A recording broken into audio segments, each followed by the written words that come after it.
Well, I had this whole topic chosen to talk about this evening for this video, which I think is video number 15 in my series, maybe 16. I had a whole topic chosen that was really meaningful to me. Um, and I'd been thinking about it today, which happens to be a Sunday, and kind of what I was going to put in my video.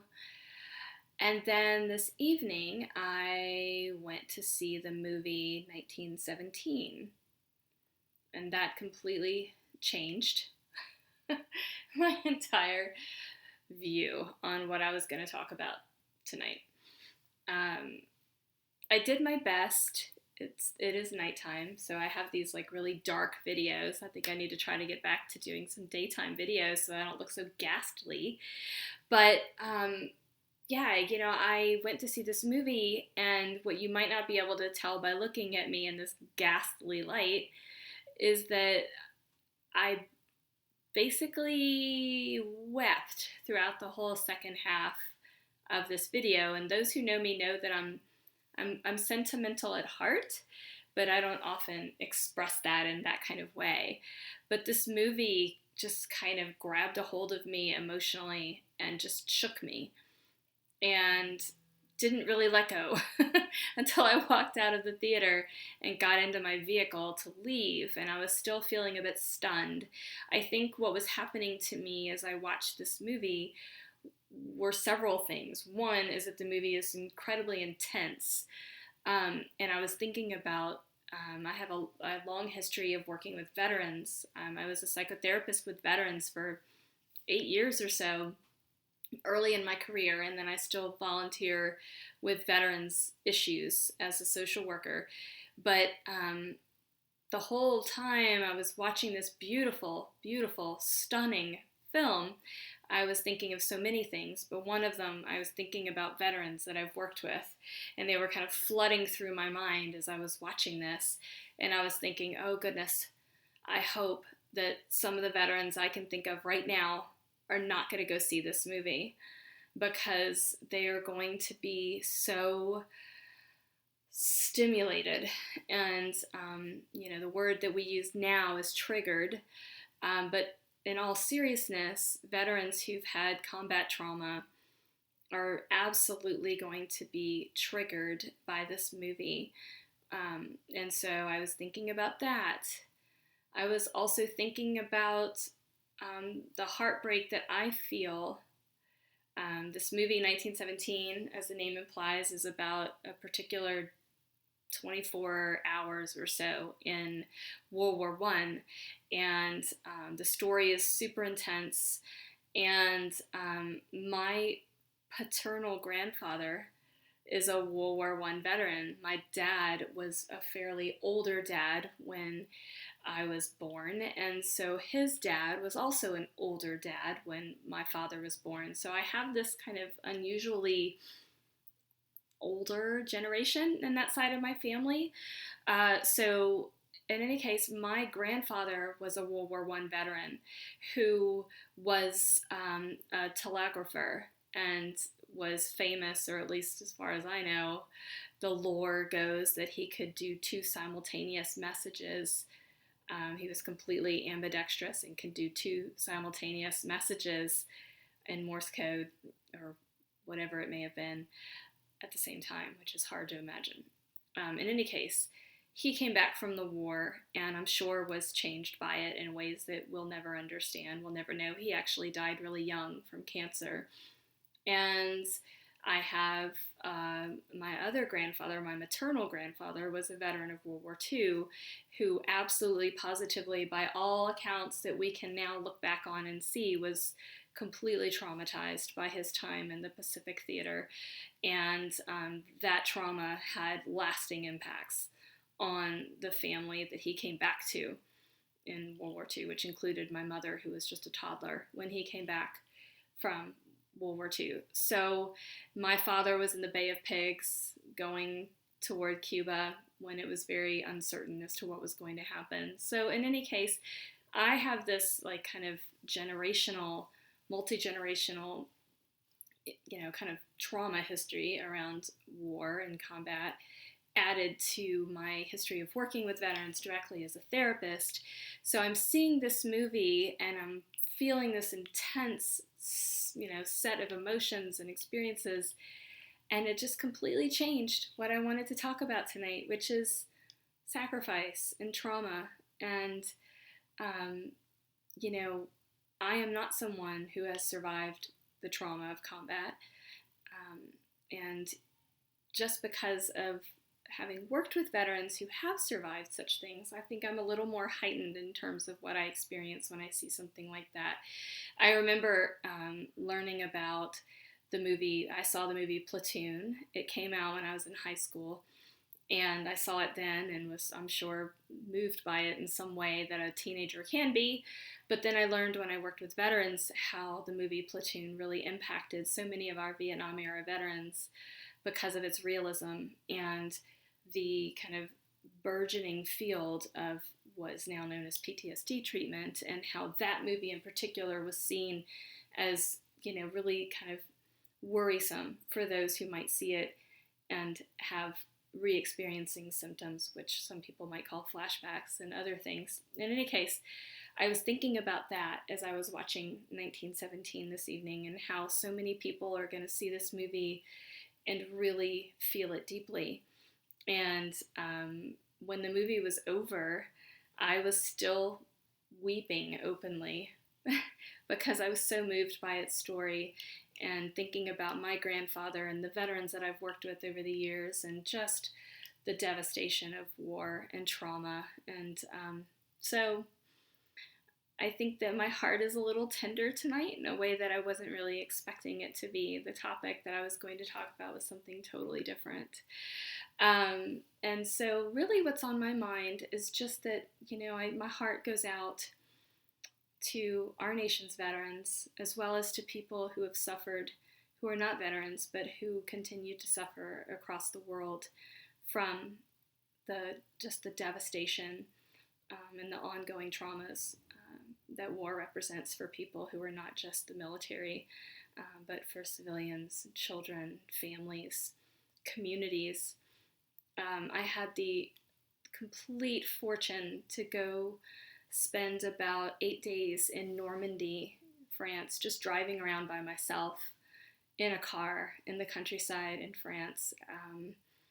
And it was right when I was separated from my husband, which I keep mentioning, but that was a really, really difficult time for me. And I just felt this palpable sense that everywhere I was driving was a place of hallowed ground, that young men, and certainly women as well, were probably buried underneath the ground that I was walking, the roads that I was driving, the homes that I was seeing in the countryside. I also went to our war memorial there at Omaha Beach, and probably one of the most impactful moments of my entire life. So I was also thinking about that as I was watching this movie. So my heart is full tonight. I'm tender. I'm all over the place. I just have an incredible respect for those that have lived through such things. And, again, I feel a sense of loss at what happens to humans who go through those things that our nation's military men and women deal with. So that's where my head and heart is. And for those who have suffered any kind of trauma, certainly combat-related trauma and others, what's really important for a mind-body exercise is really a grounding exercise that can be done just like so many others, pretty much anywhere.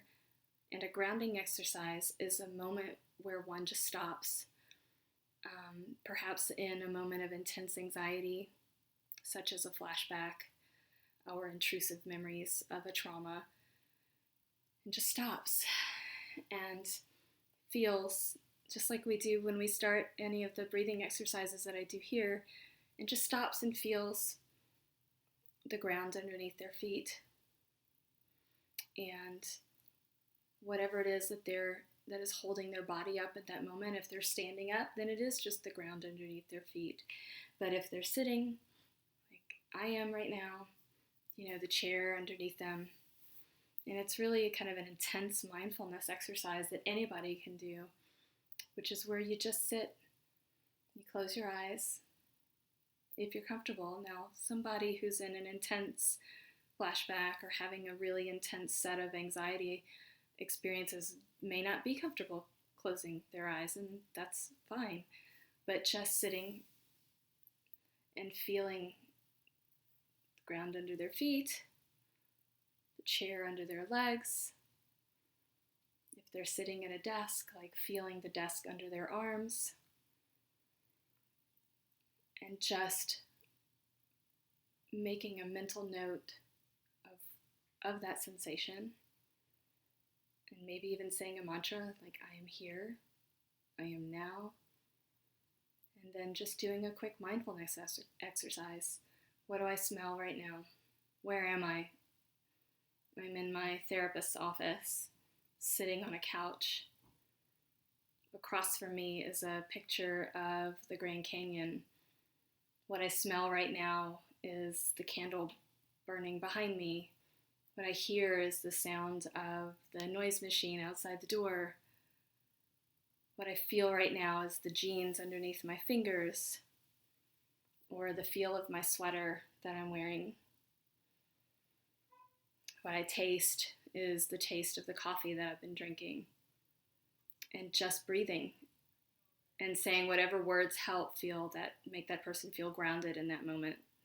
Sometimes for people who are experiencing intense anxiety, that's all that one can do to just help them come into the moment so that they can feel just the tiniest bit more centered and ready to kind of move forward with whatever it is in that next few minutes that they have to move forward with. And as I was watching this movie tonight, I was thinking about these are fictional characters based on the writer and director's family history, but I was thinking about like what would they have to do in their future to get past the trauma that they've experienced in this movie. And it's not an easy answer. It's just not an easy answer. And I could go on and on about this topic, but it's a meaningful movie, and it's a meaningful subject to me, and it's definitely in my thoughts and in my heart tonight. And I'm sure that I think that I'll do my own grounding exercise, because I feel like on some level I was certainly stimulated emotionally, and my own anxiety was definitely kind of brought to play by being in this movie. I'm not a combat veteran, and so I'm definitely not stepping into those shoes here, but I have my own experiences with anxiety, so I'm going to do that kind of grounding exercise tonight. The song that I'm going to mention in this video was actually in this movie, and it was in the scene that was extraordinarily pivotal. I mean, the way that I kept thinking about this movie was that it felt hallucinogenically intense. It was just on a level that I don't know how to describe, just from start to finish. It just felt really intense, and some of the scenes were so cinematographically, is that a word, beautifully done, but super, like, almost hallucinogenic in its beauty. But there was a scene where someone was leading some troops in a song that was a folk song. And one of the artists that I've really appreciated the last couple of years as I've gotten to know her a little bit is Rhiannon Giddens, who sings all manner of Americana music, but she's kind of well known for bringing back some, in her recordings with various other artists as well as her own work solo, kind of gospel standards, folk music from the 1800s and 1900s, a lot of slave dirges, and some songs that are really perhaps not had their due for where they were actually originated and who has been singing them. I'm not a music historian, but I certainly know at least a little bit that music that was sung by the slaves in our country have been usurped into kind of, not necessarily whitewash their past, but to some degree perhaps that may be true. And so there are artists out there such as Rhiannon Giddens who have done a lot of work to kind of resurrect and sing some of these songs in a way that is more true to their original purposes. And so, in any case, there's a beautiful song that was in this movie that I had heard before, that was sung by Rhiannon Giddens. And as soon as I heard it in this movie, I had a moment of like, how did I hear this before? And then, of course, I laughed and I was like, oh, right. I had heard her sing it, and it is called Wayfaring Stranger. I had to look at it to make sure I'm saying the right thing. And it may be familiar to a lot of people, and they may not be able to place it until they kind of have that moment that I did, which was an aha moment. Oh, yes. But I am going to add Rhiannon Giddens' version of Wayfaring Stranger to my playlist. And tonight, before I go to bed, I'm going to do a grounding exercise and in my own way just thank my own ancestors who have experienced trauma and have fought on our behalf in ways that I'll never understand. So with that, I will close.